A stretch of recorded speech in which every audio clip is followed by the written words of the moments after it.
Nagbabalik ang PTV Balita Ngayon. Tiniyak ng Bureau of Internal Revenue na hindi tataas ang singil sa buwi sa susunod na taon. Sa idinaos na Regional Roadshow ng BIR, tiniyak ni BIR Commissioner Romeo Lumagi Jr. na nakatutok lang sila sa pagpapatupad ng Ease of Paying Taxes o EOPT Act. Pababatid na mas pinabuti ang tax collection sa naturang batas upang hindi maging hadlang sa paglago ng mga negosyo sa bansa. Samantala, inaabangan na ang closing ceremony ng Palarong Pambansa 2024 mamayang gabi sa Cebu City. Sino naman kaya ang susunod na magiging host sa susunod na taon? Humingi tayo ng update live mula Cebu si Daryl Oclares. Daryl. Naomi, puspusa na nga ang mga ginagawang paghahanda para sa closing ceremony ng Palarong Pambansa 2024 mamayang gabi.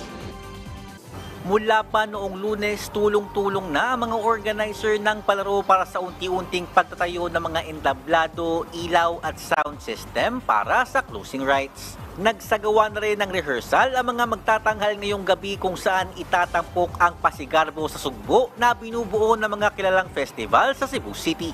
Ayon naman kay Department of Education Assistant Secretary at Palarong Pambansa Secretary General Francis Cesar Bringas, aasahan na dadalo sa closing ceremony si Vice President Sara Duterte. The Palarong Pambansa board members from the Department of Education will be in attendance.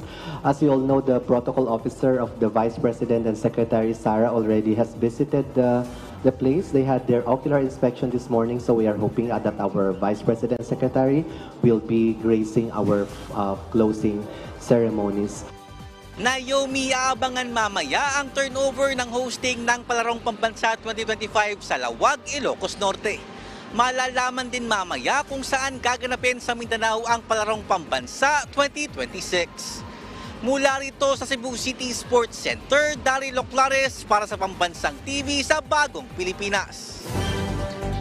Maraming salamat, Daryl Oclares. Samantala, alamin natin ang ibang balita mula kay Jay Lagang ng PTV Davao.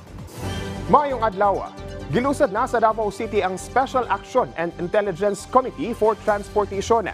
Dinlapas 20 ka mga personahe gikan sa Philippine Coast Guard District Southeastern Mindanao ug Land Transportation, Franchising and Regulatory Board 11 ang mahimong deputized personnel karon sa Land Transportation Office kon LTO 11 alang sa pag-implementa sa balaod trapiko.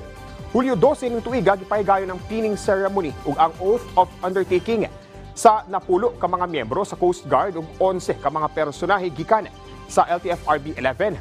Ang magsilbing kaabag na karon sa 38 ka enforcer sa LTO 11. Nakatakda silang ipang-deploy sa mga nagkadaang lugar sa Davao Region. Hindi lang yung mga batas, pati yung paano manghuli, the protocols in traffic law enforcement, mga lahat ng mga obligations. Duha ka fast food chains sa Davao City ang nagpasalig nga mag-hire og senior citizens isip fast food workers. Pagbutyag sa 20th Davao City Council, nakatakda sila nga mupirma og memorandum of agreement kon MOA bahin niini.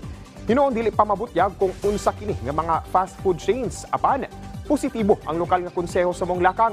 Sanglit pinaagi niini, madasig pa nga manginabuhi ang mga senior citizens sa dakbayan. Ilabi na katong duna pay kapabilidad ug kaya pa nga mutrabaho luyo pa man sa ilang pangidaron. Sa sugod lang, duha lang usa ang nag-commit sa tuwa. They will pay in full. They will just request us to pull the employees na matudluan, ma-brief.